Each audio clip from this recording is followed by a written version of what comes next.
Welcome to another episode of Mental Wellness Insights, bringing sunlight into mental health. Today, we are back with my good friend Pluton Dutta from India, a gallant fighter, an ardent advocate of those suffering from chronic illness. In this conversation, we will be dwelling more on the role of a caregiver. Welcome. Please remember to subscribe, like, click on the notification bell, and share. God bless. Thank you for joining us once more. Today we were supposed to speak about the role of a caregiver. The caregiver, to me, seems to go through the same emotional emotions like the sick, the person they're taking care of. Is it? Absolutely, because again, I would say that not all caregivers are same.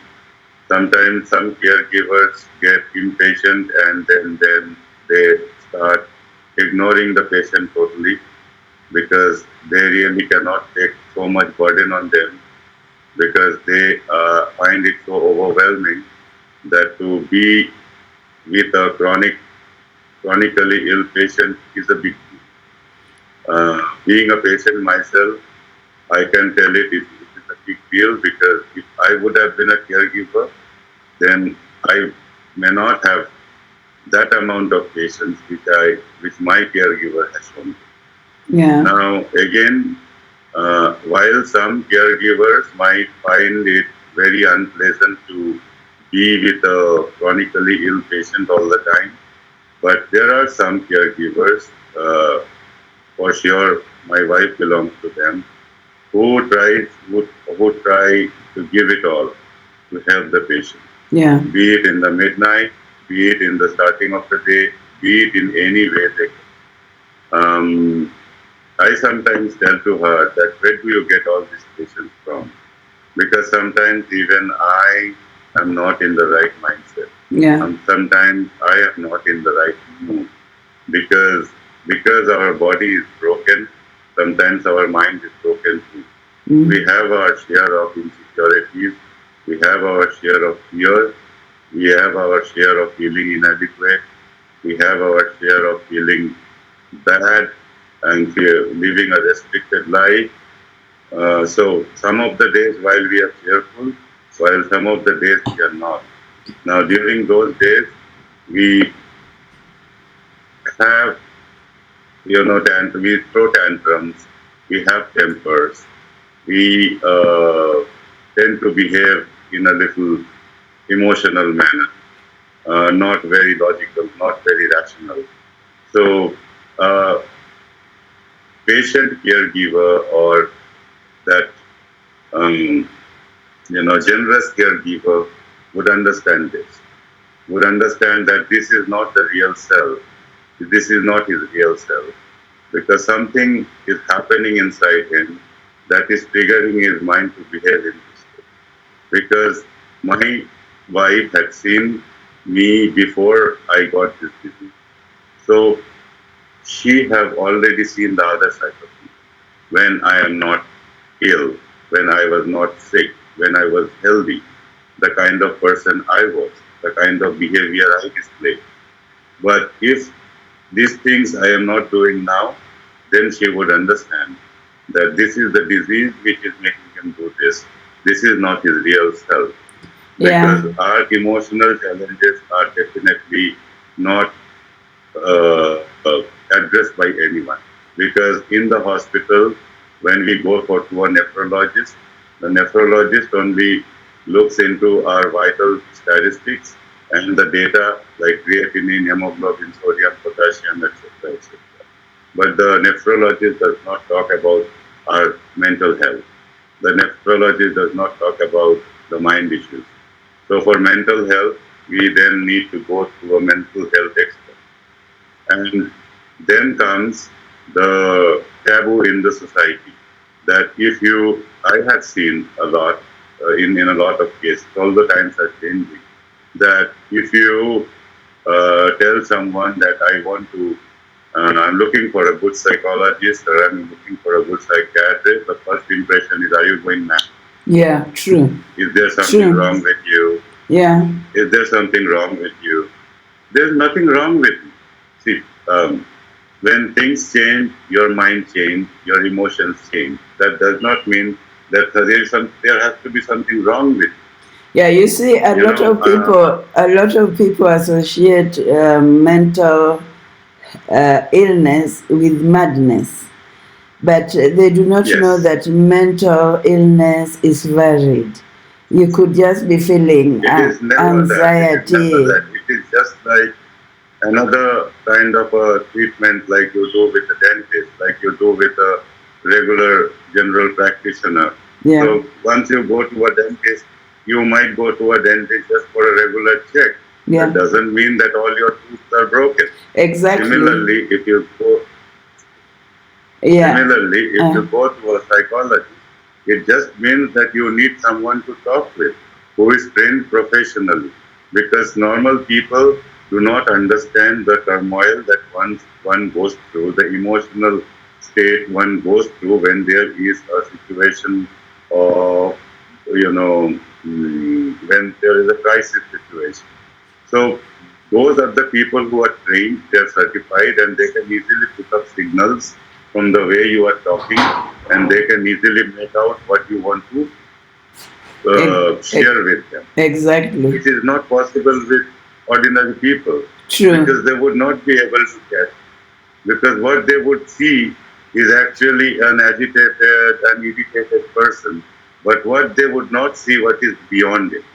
Yeah. So I realized it because I had taken help from certified individuals who are experts in psychology, in the field of psychology, Yeah. without thinking that I have some problem in mind.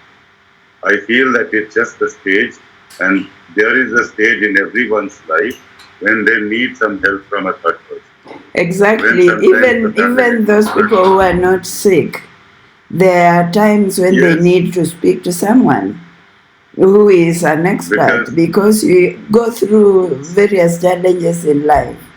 Now, so, while the sick person is going through these emotions, they tend to displace it on the caregiver. yes, Yes. that is surely I would say that for me it has happened. I had sometimes behaved in a very emotional way with the caregiver. Um, that was a sort of displacement because I was displacing my own inner cyclone, which was going inside my mind and projecting onto her. But I knew that was not the most logical thing to do, but rather I did it because I was feeling so helpless. I was feeling so emotionally turmoil. I was feeling that that happened when this happened on the day when I had rigors after dialysis. And rigor is a very painful episode. And when this pain comes, your mind really doesn't think straight. And then I started, saying this, that, a lot of things to her. But thank God that God has given her enough wisdom to understand that this was my broken body which was speaking, and this was just a phase, and it's going to get over. Yeah. So she maintained her cool, she maintained her calm, and on the next day, when I started feeling better, I I told her that you had been like an angel, standing your post. Although I was saying all those things which I never meant. Yeah. In fact, I still feel that I shouldn't have told those things, but I was not having total control of my emotions Yeah. because I was reading in pain, and this pain is so bad. It plays with your mind so bad. And then she said that, see, all I could have done was to listen to you patiently. I am not a medical professional, but if that helped you, then it is fine with me.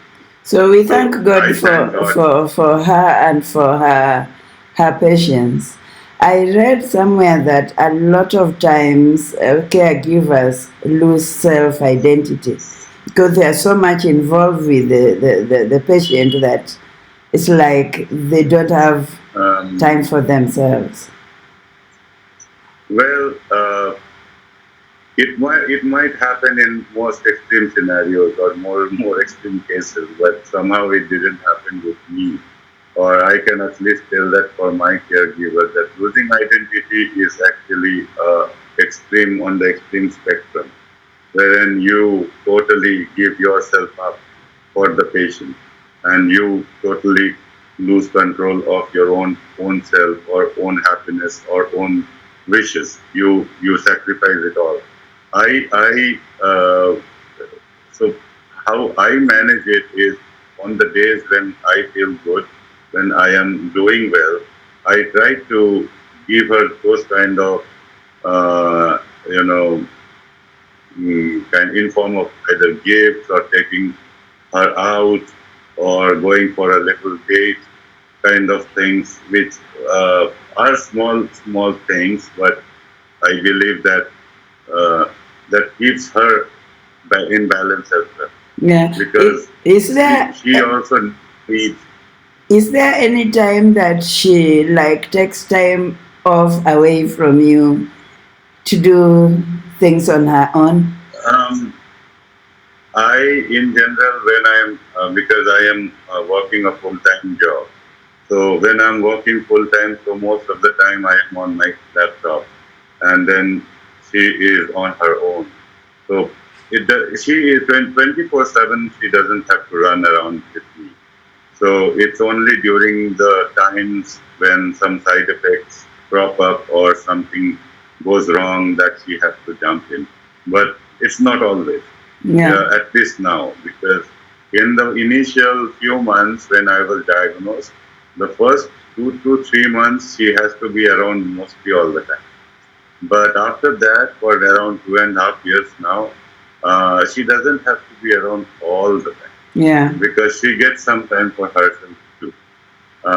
And because while I am working, so I give her that space Yeah. that this is your own time. You can do whatever you like to.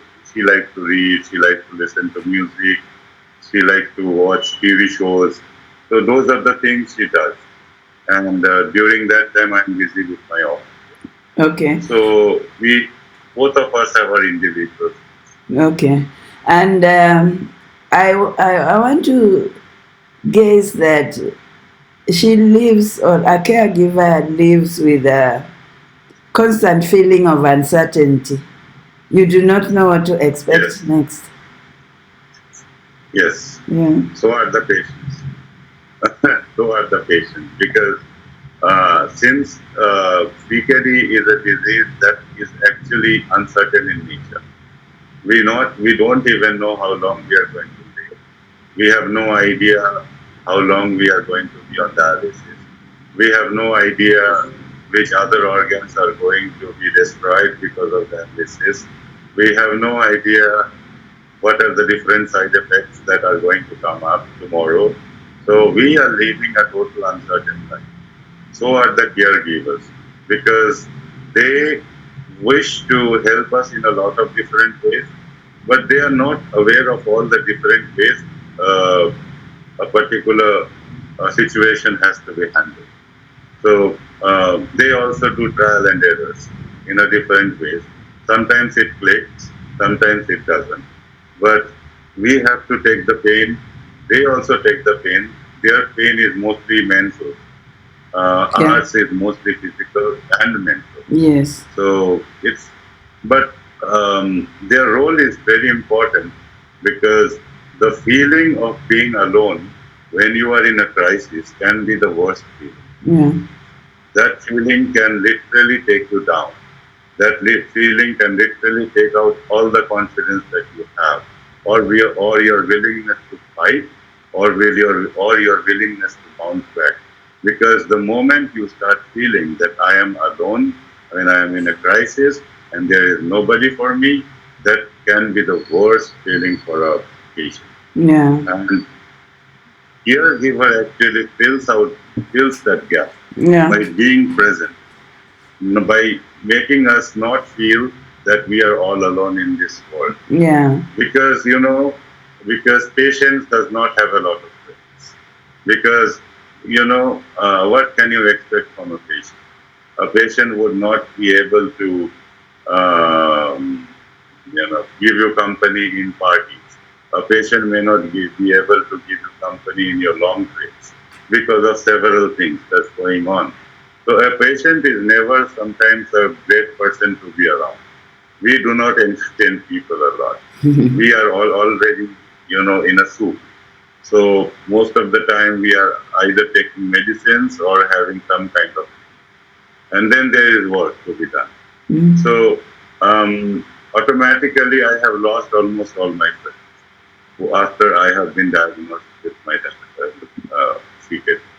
So uh, that feeling of being alone while you are in crisis for me is the worst thing. And And feeling the caregiver, frustrated, both the sick and the yes, caregiver, feeling yes, angry with maybe nature, yes, feeling drained, yes. feeling probably guilty, I, feeling helpless. those are very natural feelings that come with all this. Because see, because of the restrictions and the limitations, I cannot do a lot of things which people of my age group can do easily. I have a peer group, I have people from office, I have friends, and they have a life which are. It seems to me that that's more interesting, that's more entertaining, that's more pleasurable. But with my limitations and my restrictions, it feels that somewhere I am not as good as them. Now, this is, I know this feeling is more emotional and less logical in nature, but as an emotional being, we tend to compare with others. It is not that we are beyond comparison. And if somebody says we never compare ourselves with anybody else, I don't think that's the truth. It's this, sometimes it's this comparison, it's this that brings a positive competition out of you, that pushes you to do better, that pushes you to, uh, do better things in life. Because if you don't ever compare with anything, then you are God. You have no comparisons. But I think it is this positive comparison, it is this positive competition that helps you to grow, that helps you to go to the next level in life. Or else, why would you go to the next level at all No. if you feel that you have everything on your own? Yeah. So, I had always believed in positive competition. I have always lived like that. But now, when I am pulled back because of certain limitations and restrictions, sometimes I feel bad. And I know that this is the kind of life, this is my new equation, this is my new normal. But that's how it is. And I can still tell you that emotionally, I am much well off than what I used to be 2 years back. I used to break down easily Yeah. 2 years back when I was just diagnosed, but not really now. Uh, I have managed to strengthen my mental health.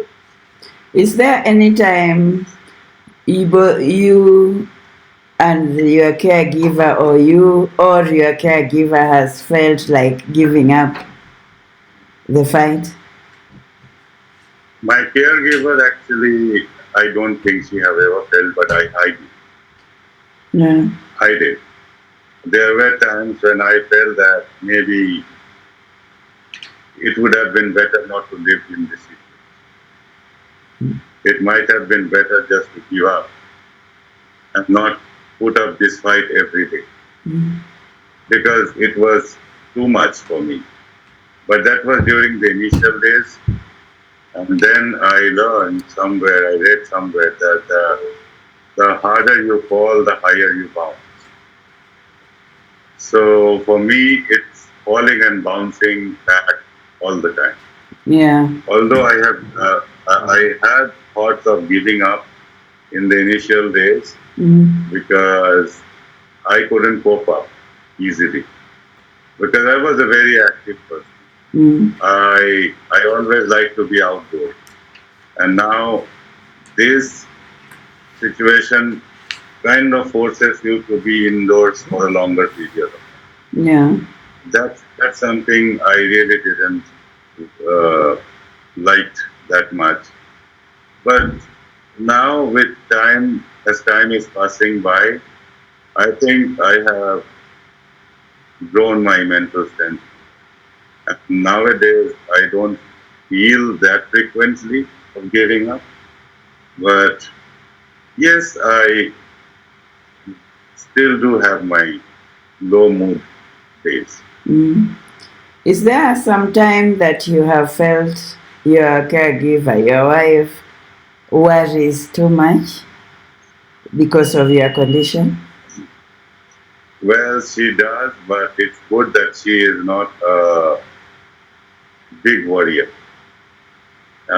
So worrying is something she does a little bit, but that way I would say that God has given us enough wisdom that she does not worry all the time. Sometimes she would herself tell me that if something has to happen, it has to happen. So there was a song like Ke Sara Sara, whatever will be, the future is not for us to see. Yeah. Ke Sara Sara. I believe in that a lot now, that not everything is at our control, and not everything in the future would be in our control. So some of the things, let it be like the wind. If I cannot control everything, there's no point hitting my head on the wall all the time. And thank God that my caregiver has got enough wisdom. She does not worry all the time. Although she is concerned about me, she is concerned about my well-being, but she is not a full-time worrying being. She doesn't worry all. She's a very strong woman. She is a strong woman, and this strength of hers I had actually seen all the more after my diagnosis. Because before that, both of us were just like another couple, but the strength of our relationship has increased 10 times. Because see, the test of true relationship lies when the relationship goes through a difficult time or a crisis. In happiness, you will have a lot of friends. You will have a big family, not when you are in crisis. Because at that time, people tend to abandon you. Yeah. People tend to feel that you will be asking favors. Yeah. I never ask for any favors from anybody. Thank God that, my job provides for my daily bread and my medicine. But I know that people had avoided me because they thought that I might ask for a favor from them. I never asked for anything from anyone. All I have asked was for good wish and praying to the God for my health. That's it. But people have their own agenda. They have their own thoughts and feelings. I cannot change them. The following pertinent points can be derived from this conversation. 1. It is important that caregivers are educated not only on how to help the sick, but also on how to help themselves. 2. Support groups for caregivers are important in order to share their experiences and vent out their feelings. 3. Caregivers ought to take time out for themselves and seek professional help if needed. Thank you for watching this episode of Mental Wellness Insights. Please remember to subscribe. Click on the notification bell, like, comment, and share. God bless.